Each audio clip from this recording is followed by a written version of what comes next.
Assalamualaikum warahmatullahi wabarakatuh. Selamat pagi anak-anak. Apa kabar hari ini? Bagaimana puasanya? Lancar? Semoga materi hari ini bermanfaat bagi kalian semuanya. Hari ini Ibu akan menerangkan mengenai mata pelajaran fikih bab 4, haji dan umroh. Tapi untuk hari ini saja kita akan membahas mengenai sebagian mengenai materi haji. Yang pertama, kita akan membahas mengenai pengertian haji. Pengertian haji ada dua, yaitu yang pertama menurut bahasa dan menurut istilah. Jika menurut bahasa, haji artinya yaitu menyengaja. Tetapi jika menurut istilah, haji adalah suatu amal ibadah yang dilakukan dengan sengaja mengunjungi Baitullah di Mekah dengan maksud beribadah secara ikhlas, mengharap ridho Allah Subhanahu wa Ta'ala dengan syarat dan rukun tertentu. Haji termasuk rukun Islam, yaitu rukun Islam yang kelima. Selanjutnya kita akan membahas mengenai hukum haji.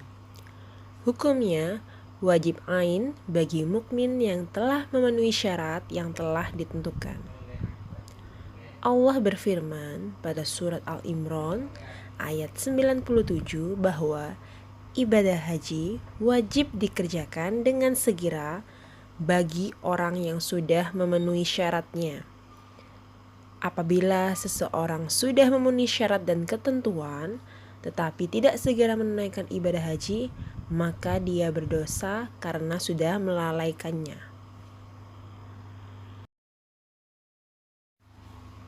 Sekarang kita akan membahas mengenai syarat haji.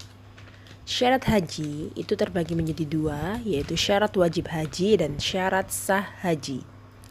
Yang pertama akan kita bahas yaitu mengenai syarat wajib haji. Apa sih syarat wajib haji itu? Syarat wajib haji yaitu hal-hal yang apabila telah terpenuhi menyebabkan orang yang bersangkutan diwajibkan menunaikan haji. Apa saja syarat wajib haji? Nah, akan kita bahas kali ini yaitu syarat wajib haji.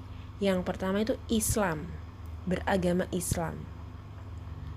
Jadi orang kafir itu tidak wajib haji dan bahkan jika berhaji pun tidak sah hajinya. Kemudian yang kedua, balik. Artinya anak-anak tidak diwajibkan haji meskipun jika ia berhaji tetapi tetap sah. Yang ketiga yaitu berakal sehat. Artinya tidak gila. Yang keempat yaitu merdeka. Apa artinya dari merdeka? Artinya bukan budak atau hamba sahaya. Dan yang terakhir yaitu mampu.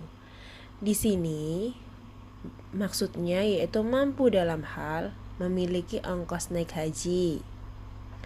Ada kendaraan yang bisa kita pergunakan untuk ke tanah suci. Kemudian aman selama dalam perjalanan pergi maupun pulang. Cukup bekal bagi keluarga yang ditinggalkannya.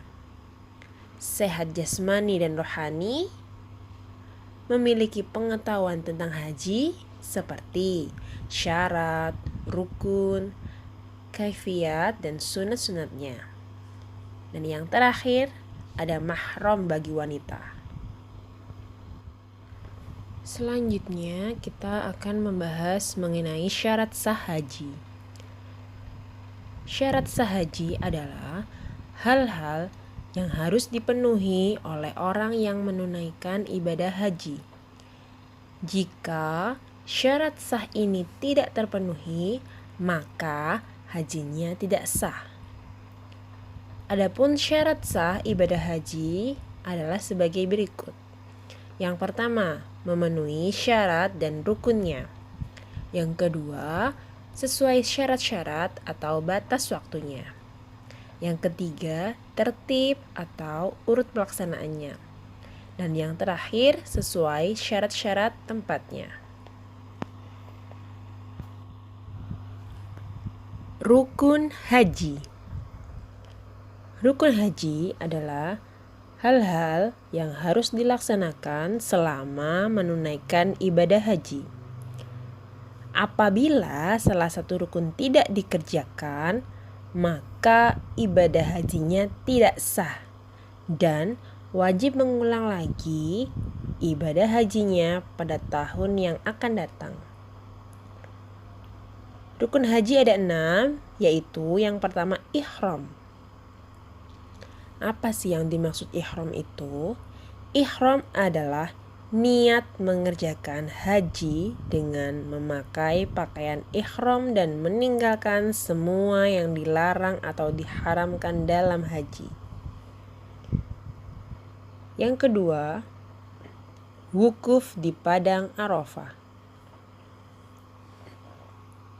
Wukuf adalah berhenti di Padang Arafah pada tanggal 9 Zulhijjah yang dimulai dari tergelincirnya matahari sampai dengan terbitnya fajar tanggal 10 Zulhijjah.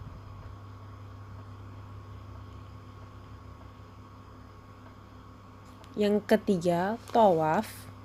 Tawaf adalah mengelilingi Ka'bah sebanyak 7 kali dengan syarat sebagai berikut. Yang pertama, suci dari hadas dan najis. Yang kedua, menutup aurat. Yang ketiga, Ka'bah berada di sebelah kiri orang yang tawaf. 4. Hitungannya dimulai dari rukun Hajar Aswad. Dan yang kelima, tawaf dilakukan di dalam Masjidil Haram. Adapun beberapa macam tawaf, yaitu yang pertama tawaf ifadah. Tawaf ini itu termasuk rukun haji. Kemudian yang kedua tawaf kudum. Tawaf kudum itu adalah tawaf yang dilakukan ketika baru pertama kali datang ke tanah suci dan melihat Ka'bah. Yang ketiga tawaf sunnah, yaitu tawaf yang dilakukan kapan saja. Yang keempat, tawaf nazar, yaitu tawaf yang dinazarkan atau dijanjikan. Dan yang kelima, tawaf wada, yaitu tawaf yang dikerjakan ketika hendak meninggalkan tanah suci atau saat akan pulang. Kemudian rukun haji yang keempat yaitu sa'i. Sa'i adalah berlari-lari kecil dari Bukit Safa ke Bukit Marwah dan sebaliknya. Ketentuan sa'i adalah sebagai berikut.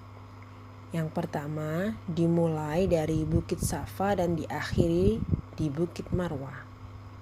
Yang kedua, dilakukan sesudah tawaf, baik tawaf kudum maupun tawaf ifadah. Dan yang ketiga, yaitu dilakukan sebanyak 7 kali. Rukun haji yang kelima yaitu tahallul, yang artinya bercukur atau memotong sebagian rambut kepala, dan rukun haji yang terakhir yaitu tertib atau urut.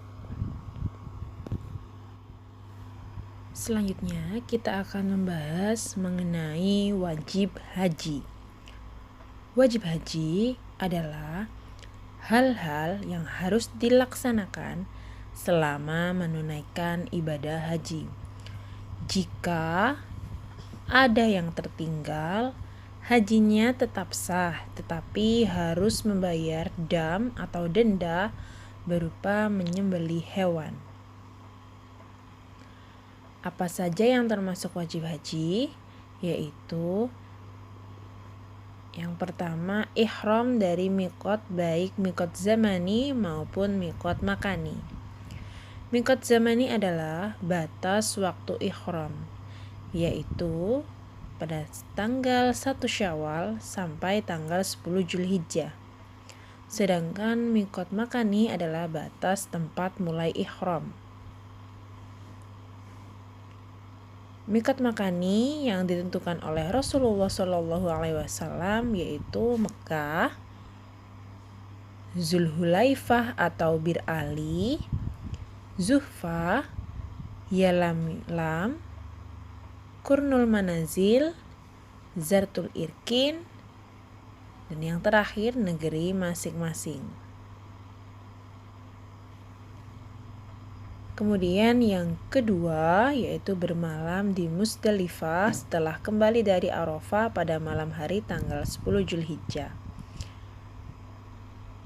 Wajib haji yang ketiga yaitu bermalam di Mina.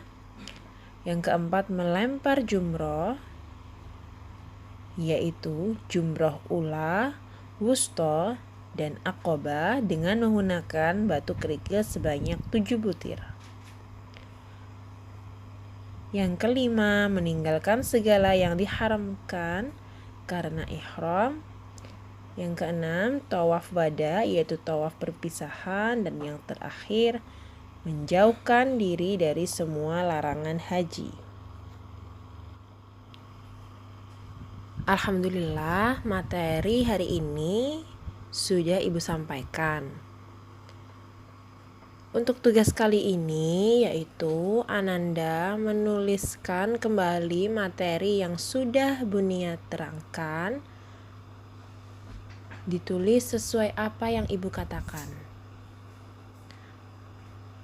Ditulis di buku tulis fikih pada hari Kamis, dikumpulkan di guru masing-masing, dan nanti untuk pembahasan soal yang ada di LKS mengenai bab ini akan kita bahas pada sesi Google Meet.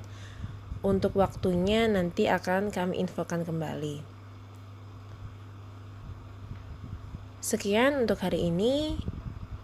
Wassalamualaikum warahmatullahi wabarakatuh.